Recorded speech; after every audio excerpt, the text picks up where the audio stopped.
welcome back. Stasa23 here, back again with some knife therapy, and today I have for you the Kizer Baby Fixed Blade. This is an AZO design. He designs a lot of their in-house stuff, and you can get this fixed blade for $59. Comes in this murdered out version, which was the only thing available when I got it. That's why I have this one. Or you can get it in a stone-washed blade with a jade G10 scales. Let's get the specs out of the way. You have a total length of 7.75 inches, so it's in that borderline. For me, it's in that EDC fixed blade roll, but anything bigger, usually it's camp knife for me. You have a blade length of 3.9 inches from all the way back here to here. You have a grip area from the front of this choil all the way to the back right here, 4 inches. So it's going to fit, large, extra large hands as well. Should fit nicely. The scale thickness is 0.52 inches. So it's a little above average, but for a fixed blade, you want it, a little thicker. The stock on this particular knife is 0.12 inches. Man, the behind the edge thickness on my particular knife is around 17 thousandths at the thinnest portion, and it's sharpened at 18 degrees per side. All right, let's do some cutting over here. Alrighty. I love this nice and broad drop point blade. It's just a very handy blade shape. You have this nice tall flat grind that comes down to a nice thin edge, and this thing came ridiculously sharp. Whenever I started off with the cardboard, it literally felt like there wasn't any resistance there. I felt like I was like testing the edge with paper, and that's no joke. You have a nice sharpening choil that clears that plunge grind, as you can see. Very nicely done. Too many companies get that wrong. You should be able to sharpen that a few times before it'll thicken up to full thickness. Got a nice precise point for detail work, carving. You can easily control that point. That's why I like drop point blades. They're just handy for just about any kind of task. It's definitely going to excel more in your slicing task and your just everyday general utility task, but skinning and doing like those roll cuts and stuff like that on a cutting board, that's where it's going to excel. I definitely found that everything that I put in front of it, it blazed through without any issues whatsoever. The edge kept a nice bite to it the entire time. And then after I was done with all the cutting, I stropped this thing up, and I'm pretty sure I got it back to I got it back to a good edge without any issue. The blade steel is 154 cm, which is one of my favorite budget steels, but for Kizer, it is my favorite budget steel that Kizer has. I love the way they do 154 cm. They do a really good job with it, with the heat treat, I'm saying. Here it is. It can take some abuse. It can easily be brought back. You can easily bring that edge back just by stropping it. And when I say takes a very, very keen edge, you'll see what I'm talking about if you once you sharpen one. I'm not a huge jimping guy, but I do kind of like it on fixed blades, and they did an excellent job. As you can see, they extended it a little bit further, so if you're choked back right here, you're hitting it just right. And if you're in that choke up position, which in my opinion, this is the sweet spot for the knife, you're still landing on the back side of that jimping. So very well done, well thought out there. Let's go back to the handle scales. You have black contoured smooth G10 scales, as you can see. Nicely done there. Black hardware, and these are removable scales, so if you have to clean underneath them or something like that because you got gunk or something on the blade, you just turn it over. You have Torx T8 Torx screws, and they're also coated as well. You have jimping underneath on the on the forward choil. It's nice and comfortable. The ergos were excellent for just about everything I did with it. The only thing I did notice is when I was in the when I choked up like this, where, you know, like I said, it's a sweet spot, and I was doing the wood, when I was shaving into the wood, I don't know if it's popped up yet or not, but when I was doing wood shaving and stuff like that, when I really put pressure down into it, the skinnier scales, especially right up in here, it definitely felt like I was holding on to it tighter, and the tips of that G10 right there were kind of aggravating my hand. Not a severe hot spot or anything, but definitely felt it. You know, it could use maybe a little softening right there on the edges of that.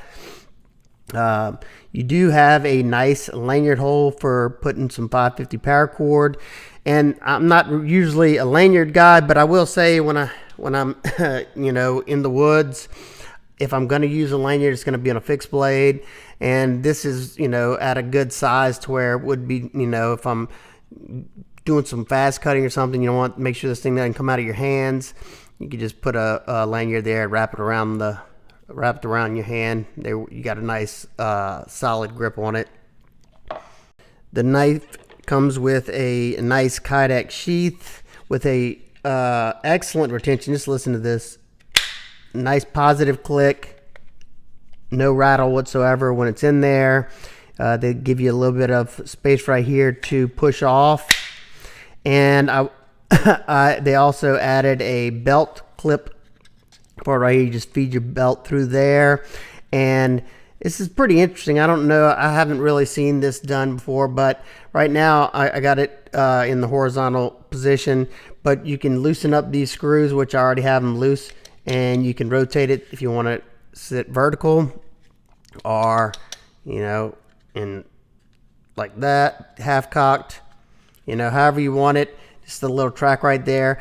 I probably won't leave this on here. I like to carry mine with soft loops and either put it appendix or on the back side of my belt. But, you know, for the price that this knife is, I think it's perfectly fine.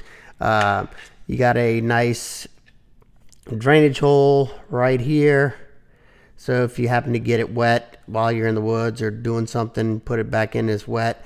It'll allow the water to come out, or condensation, whatever. Nice.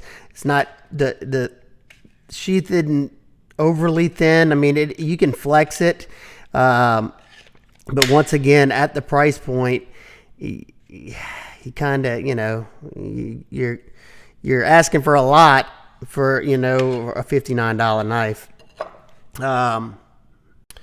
The weight on the knife is nice. The balance point is good. It's right there in the first area of that choil right there. So it feels light in the hand. It's easy to move in the hand. Just, I don't know. This, I was really excited about when I was starting the testing of this. It just, everything about the knife, it came, the sharpness, how well it sliced, and how it blew all these other knives away that I was testing at the time. It's always awesome to see that, especially at the price point. But we've got some quick size comparisons here of some other budget offerings. This is the Ontario Rat 3. It's pretty much, it's very, very close in size to the Rat 3, if not the same exact length. But one thing I will say is that I prefer the grip on the baby over the Rat 3, because you don't get that full choil here, and that would have just been nice if they would have just made this one choil on the Rat after seeing this design. Something I may do, because I like the Rat 3. I like the size of the Rat 3.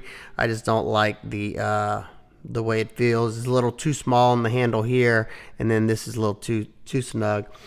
And here it is with the SE Azula. This is the next one that I'm finishing up the testing on. So as you can see, it's much bigger than the Azula. And another one of my favorite Kizer fixed blades. You got the Kizer Harpoon fixed blade. This is the Deadpool Harpoon. Those two are pretty darn close in length. You got more grip area in the baby, and the Artisan Sea Snake is a good bit shorter. Alrighty, nitpicks, complaints. I had to really think about it because there wasn't a whole lot that I did not like about the knife. But one thing that I did talk about, I wish that they would have made these handle scales a little thicker. Had a micarta option. That would have been, I would have bought a couple of these to give to friends. I may make some myself, and may get the Stonewash one because I like it that much. But also, I wish they would have softened the edges just a little bit more. It wasn't bad in any of the cutting except, the power cutting. And I did notice when I was in that choke up spot, like I said, that the tips right here, they could have just knocked those down a little bit more. Or even better, if they would have pushed this back some and put your little indentions right here for the pinch grip. That would have made, oh man, that would have been nice. Especially if you're using it to skin, you can still do it. You got a nice chamfer right there. So it's just something, that would have been cool to see. Other than that, the values here, it's one that I 100% recommend, and I was excited to find this one and it do as well as it did. So now I have another value fixed blade. My favorite in this size range in that value category was the Harpoon. And being that this one's in a stainless steel and 154, this one just took the leg up. Man, I just need to make me some micarta scales. So there you go. If you have any questions, comments, concerns, please leave them down below. And I hope everybody's having an absolute wonderful day. I will see y'all on the next one. Peace.